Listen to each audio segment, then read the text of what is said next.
नमस्कार, good morning friends. Daily current affair की इस क्लास में आप सभी का हार्दिक स्वागत है। आज है 23 अप्रैल और 23 अप्रैल से बनने वाली इम्पोर्टेंट करंट अफेयर की क्वेश्चनों को इस क्लास में हम डिस्कस करेंगे। साथ में पिछली क्लास का रिवीजन भी करेंगे। पिछली क्लास के रिवीजन के साथ साथ हम अंत में इम्पोर्टेंट स्टैटिक जीके के साथ क्लास को पूर्ण करेंगे। तो शुरुआत करते हैं पिछले रिवीजन वाले क्वेश्चनों से कि केंद्र सरकार के हरित ऋण कार्यक्रम मतलब जीसीपी के कार्यान्वयन में कौन सा राज्य अग्रणी है? तो इसमें मध्य प्रदेश अग्रणी राज्य है। नेक्स्ट क्वेश्चन है, वर्ष 2024 के टाइम मैगजीन के दुनिया के 100 सबसे प्रभावशाली लोगों की लिस्ट में किस अभिनेत्री को शामिल किया गया? तो आलिया भट्ट को मैगजीन की दुनिया में 100 सबसे प्रभावशाली लोगों की लिस्ट में शामिल किया गया। अगला क्वेश्चन है, यूएनएफपीए रिपोर्ट के अनुसार अगले कितने वर्षों में भारत की जनसंख्या दोगुनी हो जाएगी? तो अगले 77 वर्षों में भारत की जनसंख्या दोगुनी हो जाएगी। अगला क्वेश्चन है, विश्व विरासत दिवस कब मनाया जाता है? तो 18 अप्रैल को विश्व विरासत दिवस मनाया जाता है। नेक्स्ट क्वेश्चन है, जीआई टैग प्राप्त तिरंगा बर्फी उत्तर प्रदेश के किस शहर से संबंधित है? तो ये उत्तर प्रदेश के वाराणसी से संबंधित है। अगला क्वेश्चन है, अप्रैल 2024 में किसको विजडन के विश्व के अग्रणी क्रिकेटरों में नामित किया गया? तो मेल में किया गया पेंट कमिंस को और फीमेल में किया गया नेट साइबर ब्रेंट को। ध्यान में रखेंगे दोनों को, इनको विजडन के विश्व के अग्रणी क्रिकेटरों में नामित किया गया।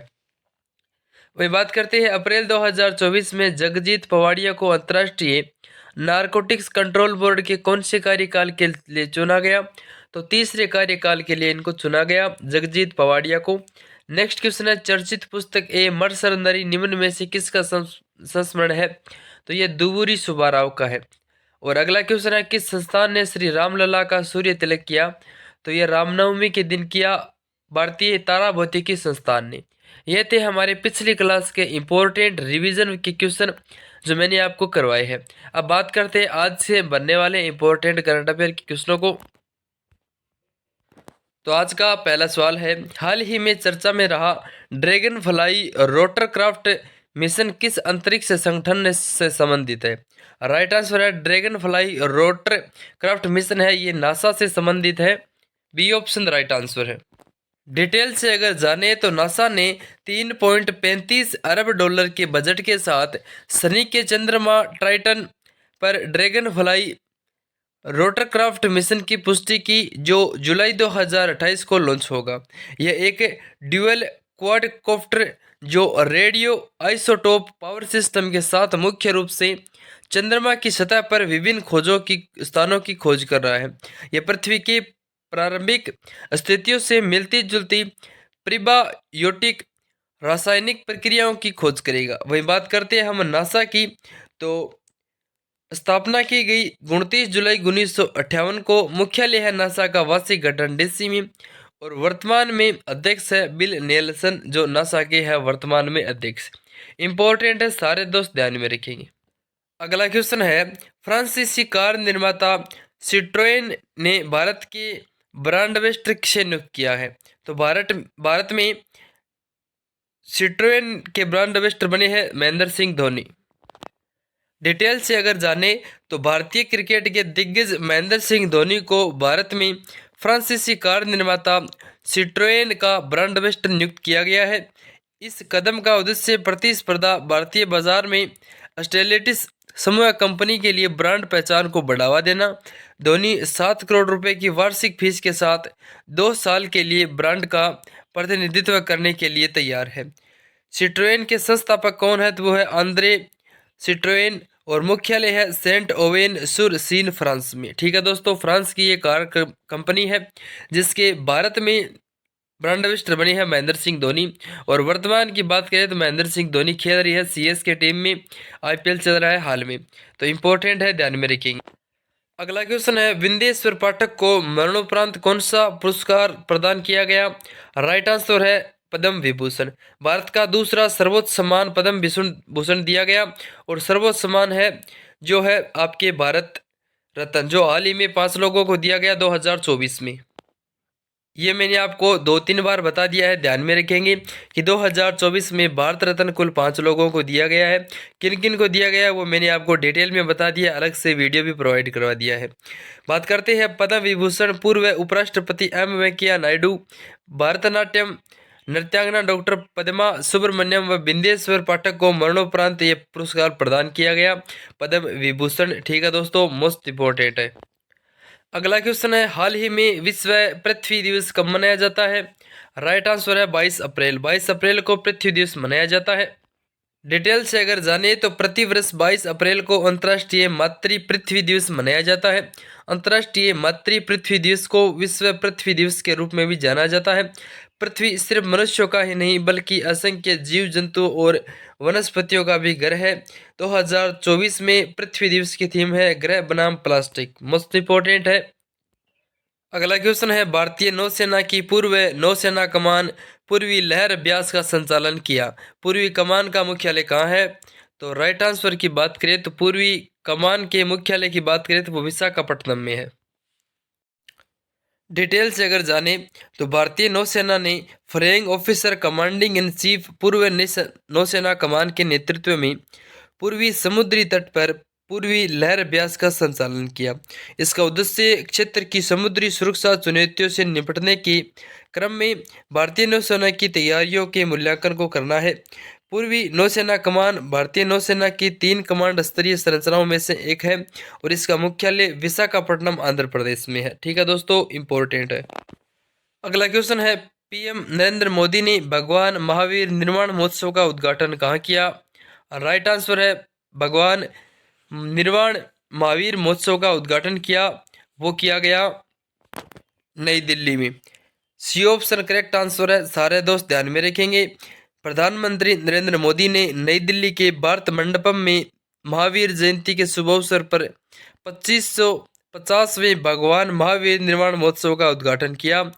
महावीर जिन्हें वर्धमान के नाम से भी जाना जाता है, वह जैन धर्म के 24वें तीर्थंकर है। ठीक है दोस्तों, इंपॉर्टेंट है। अगला क्वेश्चन है, किस भारतीय ग्रैंड मास्टर के कैंडिडेट्स शतरंज टूर्नामेंट का टाइटल जीता? तो डी गुकेश ने। डिटेल से जाने तो भारत के 17 वर्षीय ग्रैंड मास्टर डी गुकेश ने कैंडिडेट्स शतरंज टूर्नामेंट जीतकर इतिहास रच दिया है।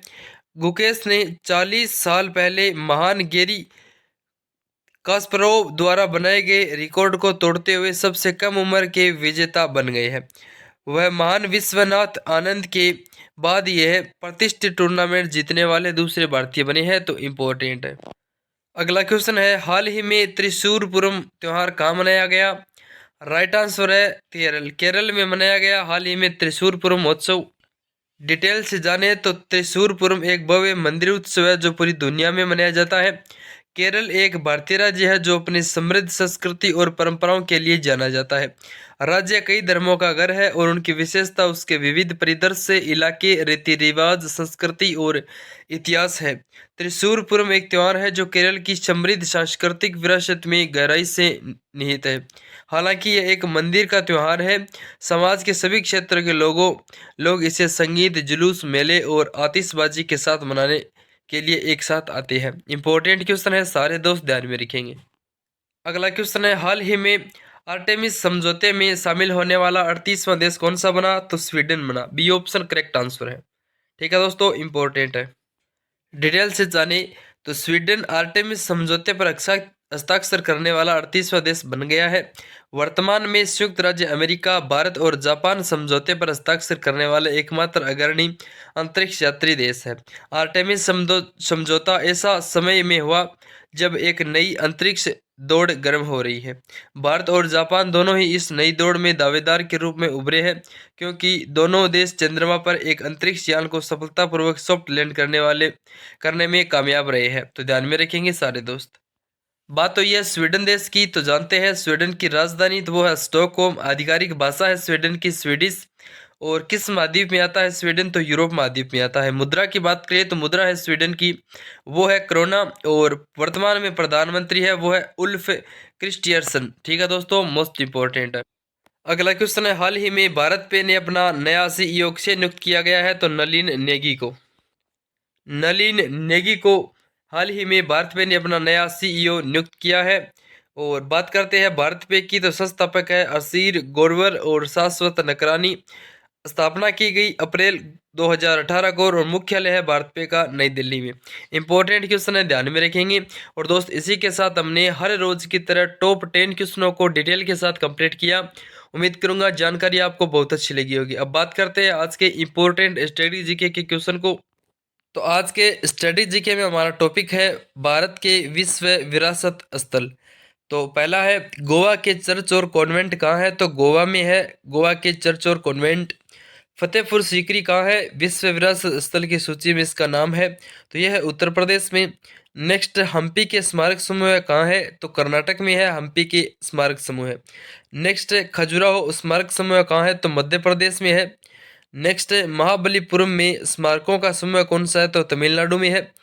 और सूर्य मंदिर व कोणार्क कहाँ है? सूर्य मंदिर को कोणार्क के नाम से जानते हैं, तो ये कहाँ है? तो ये उड़ीसा में है। और आगरा का किला कहाँ है? तो आगरा का किला है उत्तर प्रदेश में। नेक्स्ट, होयसलों की पवित्र मंडली कहाँ है? तो कर्नाटक में है। और शांति निकेतन कहाँ है? तो पश्चिम बंगाल में है। तो आज के मोस्ट इंपॉर्टेंट स्टडी जीके के पॉइंट है, तो सारे दोस्त ध्यान में रखेंगे जो मैंने आपको भारत के विश्व विरासत स्थल के रूप में बताए हैं। उम्मीद करूंगा आज की जानकारी सभी दोस्तों को बहुत अच्छी लगी होगी। इसी प्रकार डेली करंट अफेयर के साथ एक्स्ट्रा फैक्ट और स्टैटिक जीके को पढ़ने के लिए आज ही चैनल को सब्सक्राइब करें और बेल आइकन को प्रेस करके अपने दोस्तों के साथ शेयर कर दीजिए। और चैनल को जरूर सब्सक्राइब कर लेना ताकि हर रोज़ वो आपको अपडेट मिलता रहे जिसको आपको करंट अफेयर से ज़रूरत है। उम्मीद करूंगा सारे दोस्त इतना काम करेंगे, मस्त रहेंगे, खुश रहेंगे, लगातार पढ़ते रहेंगे। मिलते हैं नेक्स्ट क्लास में इसी जोश और जुनून के साथ। तब तक के लिए नमस्कार। जय हिंद, जय भारत, जय माँ सरस्वती।